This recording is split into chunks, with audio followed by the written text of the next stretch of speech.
avec vous la dernière méthode qui est l'audit système. Attachez-vous ceinture, on va décoller. Qu'est-ce que l'audit système? Un audit système permet d'évaluer un processus pour s'assurer de sa maîtrise et de sa capacité à atteindre les objectifs fixés.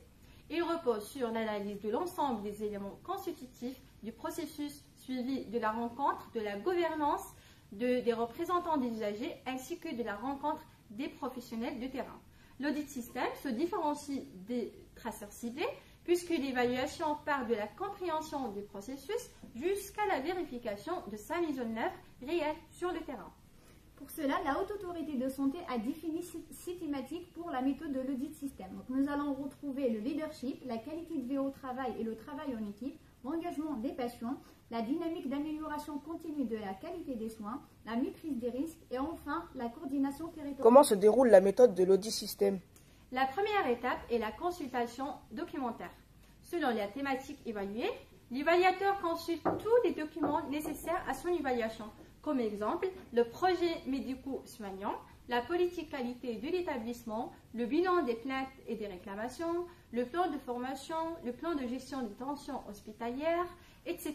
En gros, ça serait vraiment tous les documents permettront de mieux comprendre le fonctionnement de l'établissement.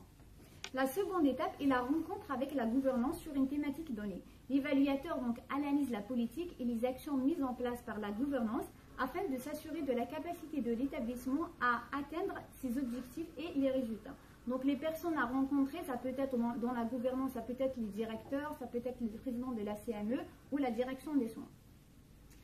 Et la troisième étape est la rencontre avec les professionnels. L'évaluateur, il va vérifier la bonne diffusion des informations, notamment de la politique, des activités et des actions de l'établissement sur la thématique concernée par l'évaluation.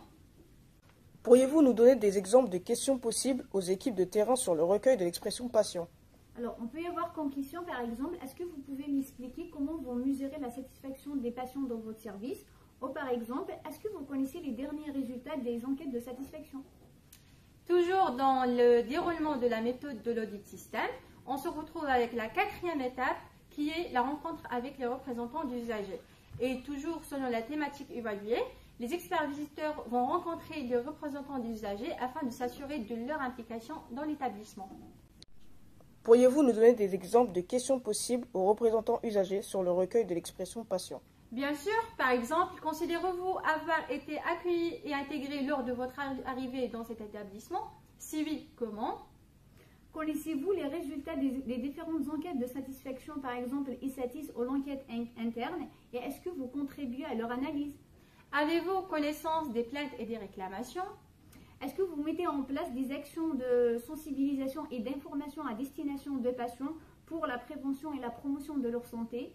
Êtes-vous associé à l'organisation des parcours de soins de l'établissement et au sein du territoire? Donc voici quelques exemples des questions pourront être posées aux représentants des usagers. Nous espérons avoir été clairs pour vous expliquer la méthode de l'audit système. Rejoignez-nous à la prochaine Miscale. On abordera d'autres thématiques en lien avec la certification. Au revoir et à